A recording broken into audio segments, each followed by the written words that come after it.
اعوذ باللہ من الشیطان الرجیم بسم اللہ الرحمن الرحیم یا بنی اسرائیل اذکروا نعمتی التي انعمت علیکم وانی فضلتکم علی العالمین واتقوا یوما لا تجزی نفس عن نفس شیئا ولا يقبل منها عدل ولا تنفعها شفاعة ولا هم ينصرون صدق اللہ العظیم۔ اللہ کے نام سے جو بے انتہا مہربان اور رحم فرمانے والا ہے۔ اے بنی اسرائیل، یاد کرو میری وہ نعمت جس سے میں نے تمہیں نوازا تھا، اور یہ کہ میں نے تمہیں دنیا کی تمام قوموں پر فضیلت دی تھی، اور ڈرو اس دن سے جب کوئی کسی کے ذرا کام نہ آئے گا، نہ کسی سے فدیہ قبول کیا جائے گا، نہ کوئی سفارشی آدمی کو فائدہ دے گی، اور نہ مجرموں کو کہیں سے کوئی مدد پہنچ سکے گی۔ یاد کرو جب ابراہیم علیہ السلام کو اس کے رب نے چند باتوں میں آزمایا اور وہ ان سب میں پورا اتر گیا، تو اس نے کہا میں تجھے سب لوگوں کا پیشوا بنانے والا ہوں۔ ابراہیم علیہ السلام نے عرض کیا، اور کیا میری اولاد سے بھی یہی وعدہ ہے؟ اس نے جواب دیا، میرا وعدہ ظالموں سے متعلق نہیں ہے، اور یہ کہ ہم نے اس گھر کعبے کو لوگوں کے لیے مرکز اور امن کی جگہ قرار دیا تھا، اور لوگوں کو حکم دیا تھا کہ ابراہیم علیہ السلام جہاں عبادت کے لیے کھڑا ہوتا ہے اس مقام کو مستقل جائے نماز بنا لو، اور ابراہیم علیہ السلام اور اسماعیل علیہ السلام کو تاکید کی تھی کہ میرے اس گھر کو طواف اور اعتکاف اور رکوع اور سجدہ کرنے والوں کے لیے پاک رکھو، اور یہ کہ ابراہیم علیہ السلام نے دعا کی، اے میرے رب اس شہر کو امن کا شہر بنا دیں، اور اس کے باشندوں میں سے جو اللہ اور آخرت کو مانے انہیں ہر قسم کے پھلوں کا رزق دے۔ جواب میں اس کے رب نے فرمایا، جو نہ مانے گا دنیا کی چند روزہ زندگی کا سامان تو میں اسے بھی دوں گا، مگر آخرکار اسے عذاب جہنم کی طرف گھسیٹوں گا، اور وہ بدترین ٹھکانہ ہے۔ اور یاد کرو ابراہیم علیہ السلام اور اسماعیل علیہ السلام جب اس گھر کی دیواریں اٹھا رہے تھے تو دعا کرتے جاتے تھے، اے ہمارے رب ہم سے یہ خدمت قبول فرما لے، تو سب کی سننے اور سب کچھ جاننے والا ہے۔ اے رب ہم دونوں کو اپنا مسلم مطیع فرما بردار بنا، ہماری نسل سے ایک ایسی قوم اٹھا جو تیری مسلم ہو، ہمیں اپنی عبادت کے طریقے بتا، اور ہماری کوتاہیوں سے درگزر فرما، تو بڑا معاف کرنے والا اور رحم فرمانے والا ہے۔ اور ہمارے رب ان لوگوں میں خود انہی کی قوم سے ایک رسول اٹھائیو جو انہیں تیری آیت سنائے، ان کو کتاب اور حکمت کی تعلیم دے، اور ان کی زندگیاں سنوارے، تو بڑا مقتدر اور حکیم ہے۔ سچ فرمایا اللہ نے۔ محترم حضرات، یہ سورہ بقرہ کی 15ویں رکوع کی دو آیتوں کی تلاوت میں نے آپ کے سامنے کی، اور پورے رکوع کا ترجمہ آپ کے سامنے پیش کیا۔ اس سے پہلے 14ویں رکوع تک یہ سلسلہ آیا تھا کہ جو نافرمانیاں بنی اسرائیل کر رہے تھے تو اس کو ذکر کیا گیا کہ کیسے وہ نبیوں کو بھی قتل کر رہے ہیں اور اللہ کے احکام کو کس طریقے سے بدل دیتے ہیں۔ اب یہ ساری ان کی غلطیوں کو دہرایا گیا، ہم مستقل کئی ہفتوں سے اس کو سن چکے ہیں۔ اب آخر میں اعلان ہوا کہ اتنی غلطیوں کے بعد اب کیا تمہیں اس ذمہ داری دی جا سکتی ہے؟ تو اب تمہاری ذمہ داری ختم ہے، اب بنی اسرائیل کی ذمہ داری یہاں سے ختم ہوتی ہے، اور اب امت محمدیہ کی ذمہ داری، مسلمانوں کی ذمہ داری شروع ہوتی ہے۔ اس لیے اب بیت المقدس کی طرف جو قبلہ کر کے نماز پڑھی جا رہی ہے اب وہ بدل دی جائے گی، اور اب کعبۃ اللہ کی طرف کی جائے گی۔ قبلہ بھی بدل جائے گا، امت بھی بدل جائے گی۔ اب ابراہیم علیہ السلام کی امت وہ ہوگی، ملت وہ ہوگی جو حضرت محمد صلی اللہ علیہ وسلم کی امت ہے، اور اب یہودیوں کا وہ جو فضیلت کا مقام ہے وہ اب ان سے ختم ہو رہا ہے۔ تو اس کو اس رکوع کے اندر اور زیادہ وضاحت کے ساتھ بیان کیا گیا۔ فرمایا گیا، یا بنی اسرائیل اذکروا نعمتی التی انعمت علیکم وانی فضلتکم علی العالمین۔ اے بنی اسرائیل ذرا یاد کرو میری اس نعمت کو جو میں نے تم پر کی تھی کہ تمہیں دنیا تمام عالم پر فضیلت دی۔ تو کیسے دی؟ تو سب سے پہلے تو آدم علیہ السلام ہیں بڑے نبی، اس کے بعد دنیا میں سب جانے والے ہیں نوح علیہ السلام، اور اس کے بعد ابراہیم علیہ السلام ہی سب سے بڑے نبی ہیں۔ ابراہیم علیہ السلام کا معاملہ یہ تھا کہ ایک مشرک گھرانے میں آپ پیدا ہوئے تھے، اور اس کے بعد اللہ نے ان کو توحید کی توفیق عطا فرمائی، تو پہلے ان کو اپنا راج پاٹ سب چھوڑنا پڑا، اور اپنی حکومت تک ان کو جو ملنے والی تھی، جو پجاری کی حیثیت سے بڑی، وہ ختم ہو گئی۔ دوسرا بڑا کام کہ انہوں نے کیا کیا، وہ بت خانے میں جا کر سارے بت توڑ دیے تھے، کہ بتانے کے لیے کہ سب اللہ ہی ایک خدا ہے بول کر، کیونکہ جب تک کوئی مسجد، کوئی کعبہ تعمیر نہیں ہوا تھا تو سمجھانے کے لیے تھا۔ اب اس کے بعد جو ہے اللہ تبارک و تعالیٰ نے ان کو آزمائش میں مبتلا کرا مختلف طریقے سے، پھر انہوں نے جو ہے نا وہ آزمائشوں کی بات آگے آ رہی ہیں۔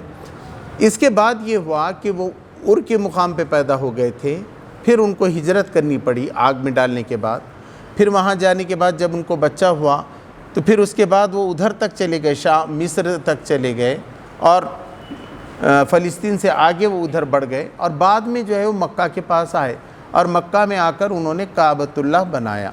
کعبۃ اللہ ساری دنیا کے لیے جو ہے نا ہیڈ کوارٹر ہو گیا۔ اسی وقت حج کے لیے جو ہے سب کو بلایا جا رہا تھا، اور اسی کی طرف رخ کر کے نماز پڑھتے تھے۔ بعد میں ان کے جو بیٹے حضرت اسحاق علیہ السلام تھے، ان کے بیٹے یعقوب علیہ السلام، پھر انہی میں سلیمان علیہ السلام، داؤد علیہ السلام، موسیٰ علیہ السلام اور عیسیٰ علیہ السلام، سب وہ خاندان میں سے پیدا ہوئی، بنی اسرائیل میں سے، یعنی اسحاق علیہ السلام کے خاندان والوں میں سے، یعقوب علیہ السلام کے خاندان والوں میں سے۔ اور ادھر جو ہے جو بنی اسماعیل تھی جس کو بسائے تھے، وہ مشرک ہو گئے۔ وہ لوگوں نے بت لا کر کعبۃ اللہ ہی کے اندر رکھ دیے، 360 سے زیادہ بت لا کر رکھ دیے تھے۔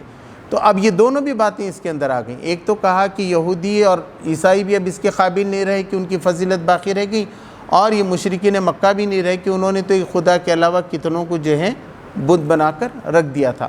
لیکن انہی کا ڈنکا پوری دنیا کے اندر بجتا رہا۔ بنی اسرائیل کا اللہ نے فضیلت دی، انہی کے پاس نبی آتے تھے، انہی کے پاس کتابیں تھے، سب ان کے ماتحت تھے۔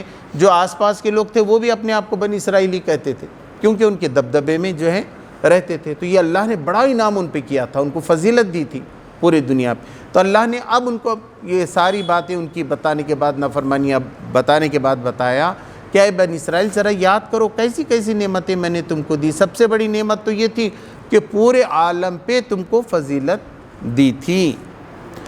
وَاتَّقُوا يَوْمًا لَا تَجْزِي نَفْسٌ عَن نَفْسٍ شَيْئًا، ڈرو اس دن سے جب کوئی نفس کسی نفس کے ذرا بھی کام نہیں آئے گا، ذرا بھی بدلے میں نہیں دیا جائے گا۔ کوئی بھی ایسا نہیں ہوگا کہ میں ہمارے بیٹے کا گناہ میں لینے کو تیار ہوں، بھائی کا گناہ میں لینے کو تیار ہوں، وہ ماما کا گناہ میں لینے کو تیار ہوں، میرے دوست کا گناہ میں، کوئی نہیں لے گا۔ ماں باپ اپنے بچوں کا گناہ نہیں لیں گے، بچے ماں باپ کا نہیں لیں گے، رشتہ دار کوئی نہیں۔ ہر آدمی جو نفسہ نفسی کا عالم ہوگا۔ تو اللہ تبارک تعالیٰ کہہ رہا ہے ڈرو، ذرا یاد کرو وہ دن کیا ہوگا قیامت میں۔ اللہ کی کتاب تمہارے سامنے آ گئی، اللہ نے نطفے سے تم کو پیدا کیا، اچھا جاندار بنایا، پھر وہی موت دینے والا ہے، اسی کے سامنے جا کے حاضر رہنے والے ہو، تو ذرا ڈرو، اس کا ڈر پیدا کرو اپنے دل میں۔ وَلَا يُقْبَلُ مِنْهَا عَدْلٌ وَلَا تَنفَعُهَا شَفَاعَةٌ وَلَا هُمْ يُنصَرُونَ، اس دن کسی سے کوئی جرمانہ، کوئی فدیہ قبول نہیں کیا جائے گا۔ اب جیسے یہاں کچھ ہو گیا گناہ تو ہوتا ہے اتنا دنڈ، یہ جرمانہ، یہ فدیہ، یہ دے کر چھوٹ جاؤ، تو وہاں کوئی فدیہ قبول نہیں۔ یہاں تک کہ قرآن مجید میں دوسرے جگہ لکھا گیا کہ اگر زمین بھر کے بھی سونا ہوگا تو وہ بھی فدیے میں قبول نہیں کیا جائے گا۔ کوئی چیز فدیے میں اس دن بدلے میں نہیں لی جائے گی جرمانے کی طرف۔ ولا تنفعها شفاعۃ، اور کسی کی سفارش بھی کام میں نہیں آئے گی کہ کوئی سفارش کرتا ہے۔ جیسے کہ بتایا سفارش کرنے کا مطلب یہ ہے، قرآن میں ایک جگہ فرمایا گیا کہ فرشتے بھی سفارش نہیں کر سکتے جب تک کہ اللہ نہ بتا دے کہ تم ان کے لیے سفارش کر سکتے ہو اور کس حد تک سفارش کرتے ہو۔ پیغمبروں کے ساتھ بھی ایسی ہے، اللہ لسٹ دے گا کہ ان کی سفارش تم کر سکتے ہو، وہیں ان کو سفارش کا حق ہے۔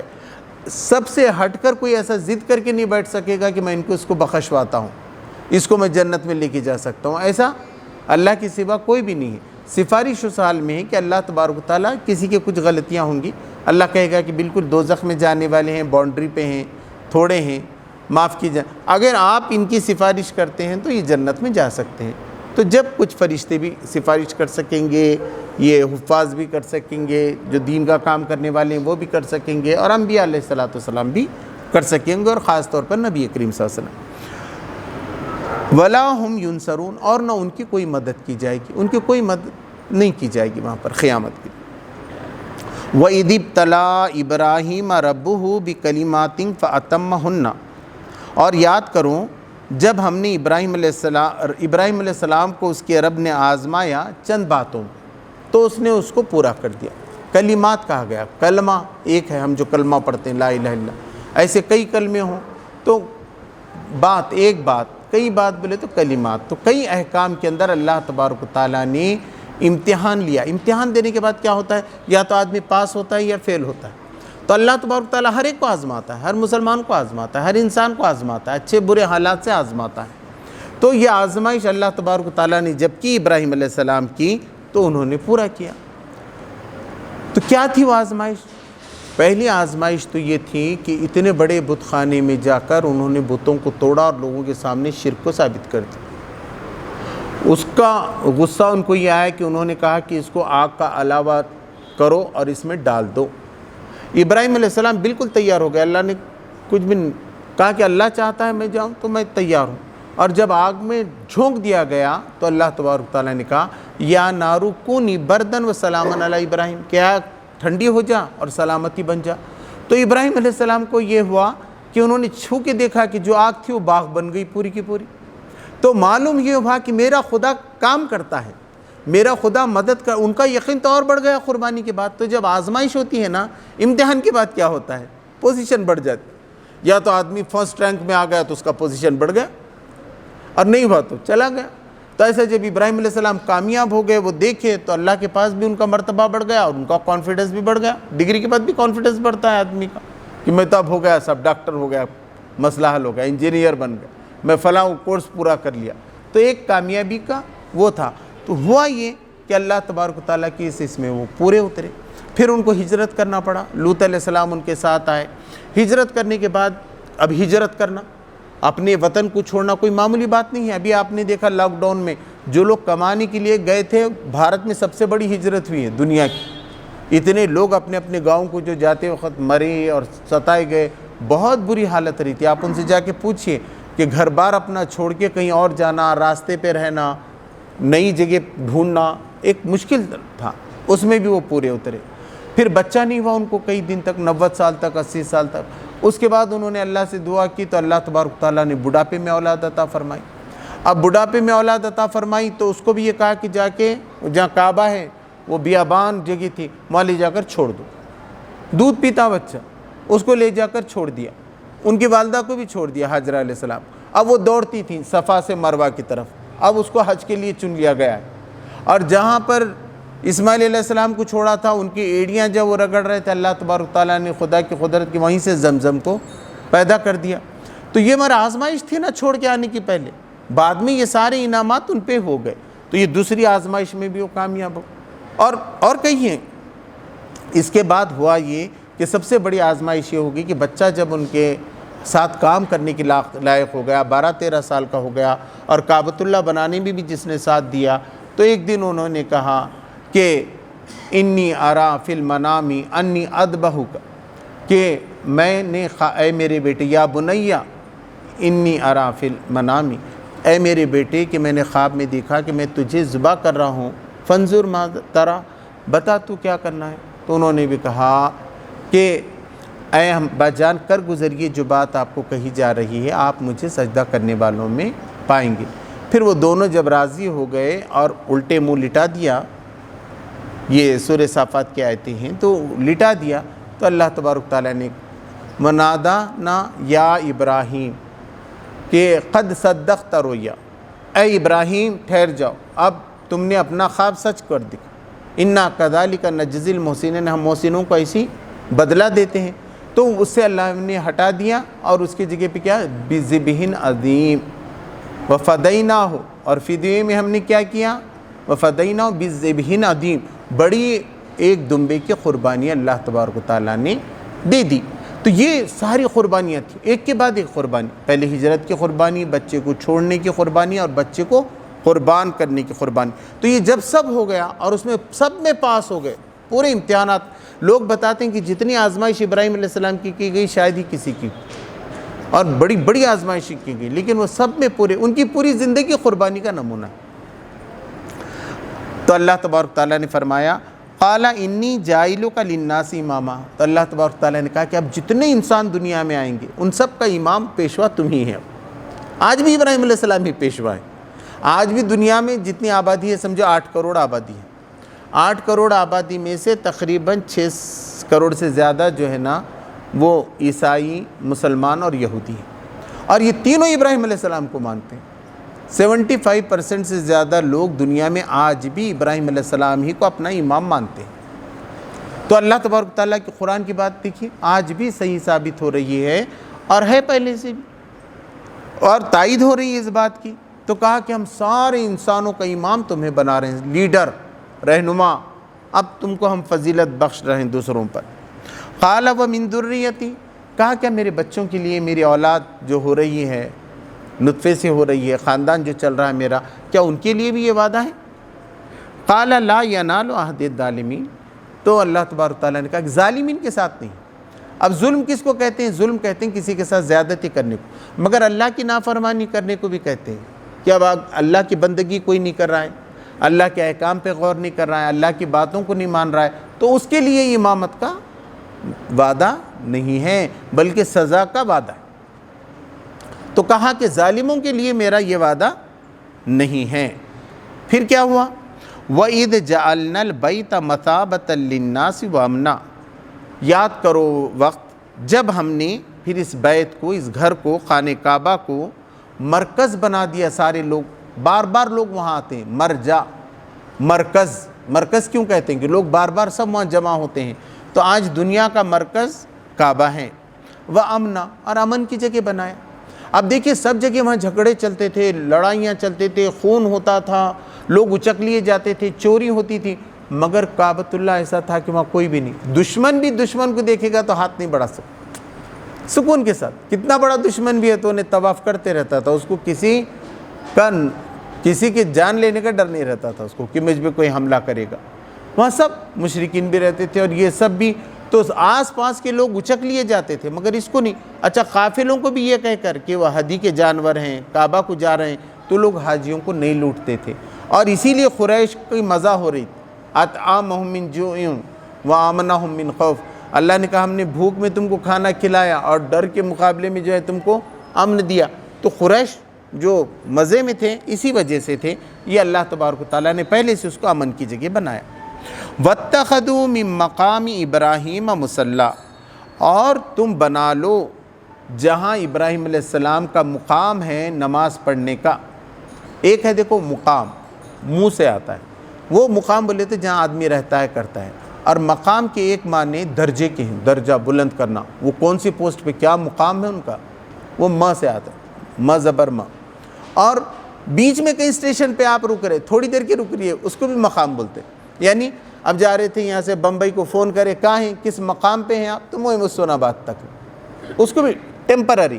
تو یہاں یہ کہا گیا کہ جہاں نماز پڑھتے ہیں، تو کبھی ادھر نماز پڑھ رہے تھے، ادھر نماز پڑھ رہے تھے کعبہ کے اطراف، تو وہ جو پڑھنے کی جگہ تھی ابراہیم علیہ السلام کی، تو اس مقام کو ہمیشہ جائے نماز بنا لو، یعنی نماز کی جگہ تم بنا لو۔ یہ کب؟ آج نہیں کہا گیا محمد صلی اللہ علیہ وسلم کے لوگوں کو، اسی وقت کہا گیا تھا ابراہیم علیہ السلام کے وقت۔ یہودی اور عیسائیوں کو بھی یہ تھا، یہودی بھی نماز پڑھتے تھے تو ان کو بھی ویسی نماز پڑھنے کا حکم تھا جیسے ابراہیم علیہ السلام نماز پڑھتے ہیں۔ اب آئے گا اور آگے، وَعَهِدْنَا إِلَىٰ إِبْرَاهِيمَ وَإِسْمَاعِيلَ أَن طَهِّرَ بَيْتِيَ لِلطَّائِفِينَ وَالْعَاكِفِينَ وَالرُّكَّعِ السُّجُودِ، اور ہم نے عہد لیا، ہم نے عہد پیمان لیا، کس سے؟ ابراہیم علیہ السلام سے، اسماعیل علیہ السلام سے، کہ اس گھر کو پاک رکھو۔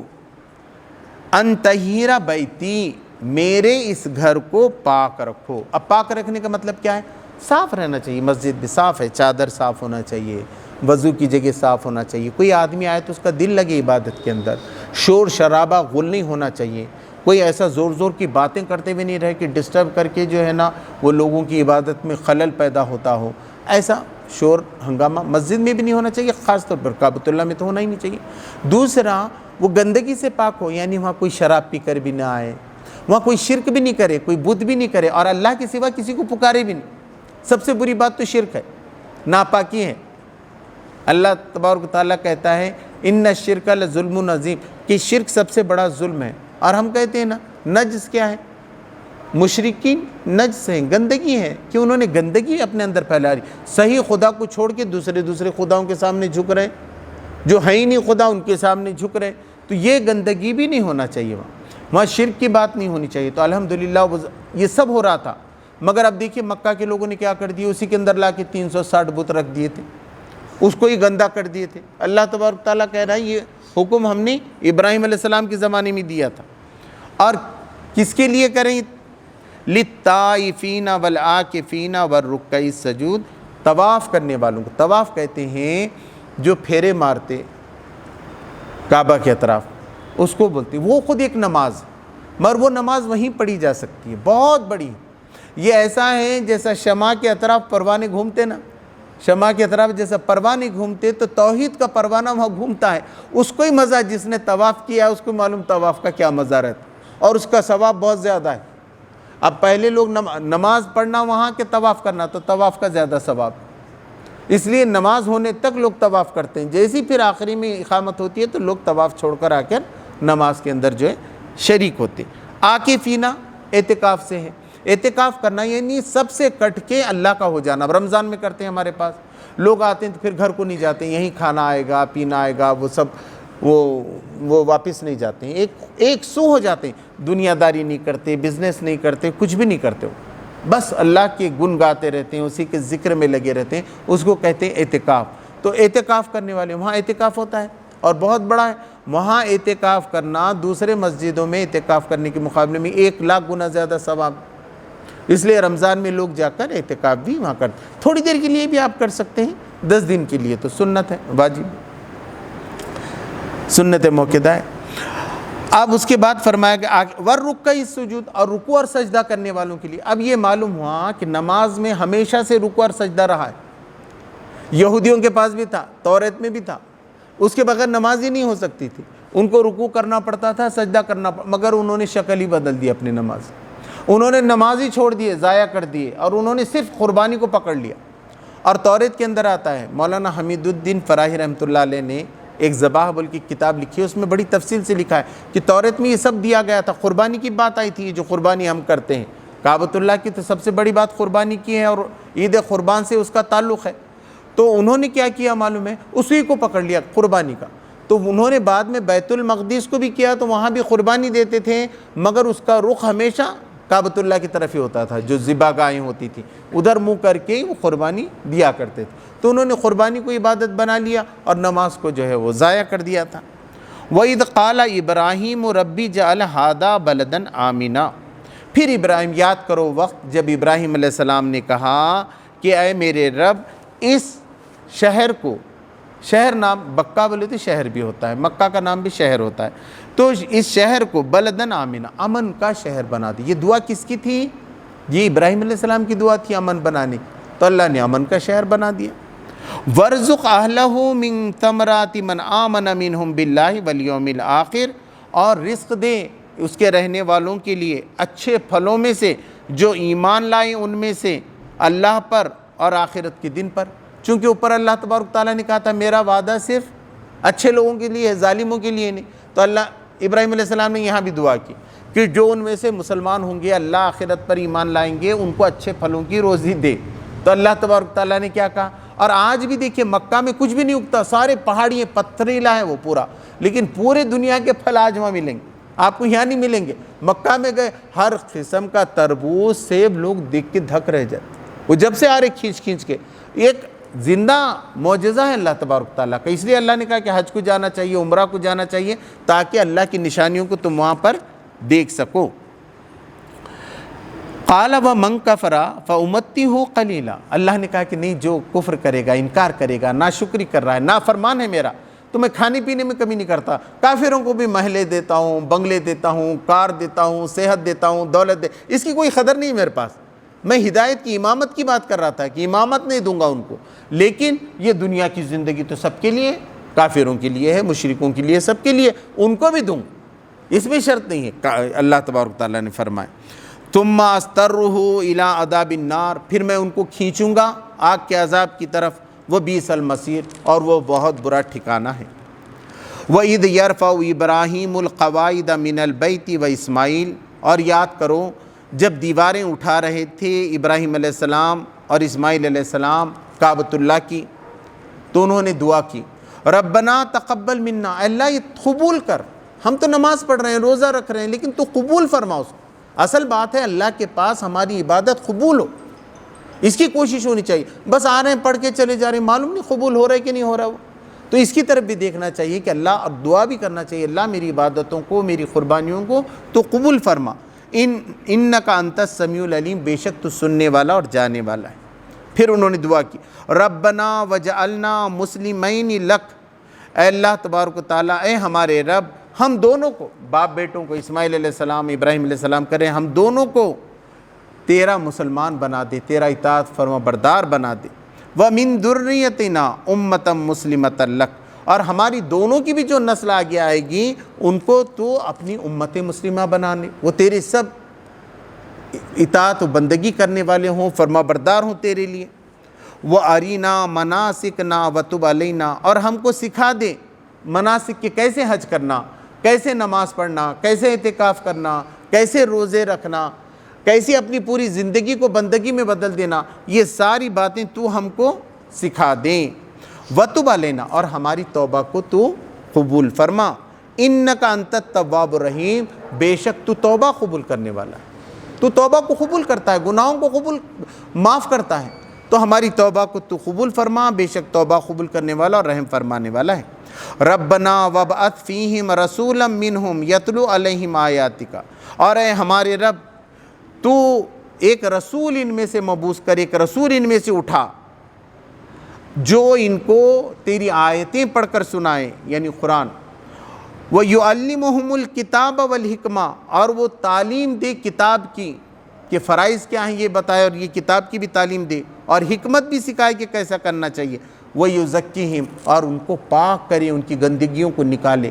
لوگ کہتے ہیں کہ ابراہیم علیہ السلام، اسماعیل علیہ السلام کی دعا تھی جس کے نتیجے میں اللہ تبارک تعالیٰ نے نبی صلی اللہ علیہ وسلم کو بھیجا، ان کو تلاوت بھی دی، کتاب بھی دیا، انہی میں سے اٹھایا۔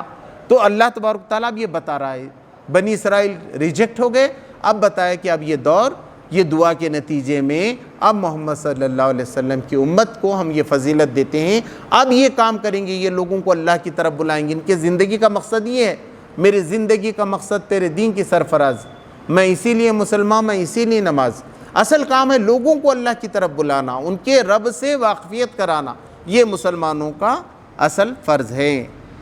انک انت العزیز الحکیم، بے شک تو زبردست اور حکمت والا ہے، تو سب کچھ کر سکتا ہے۔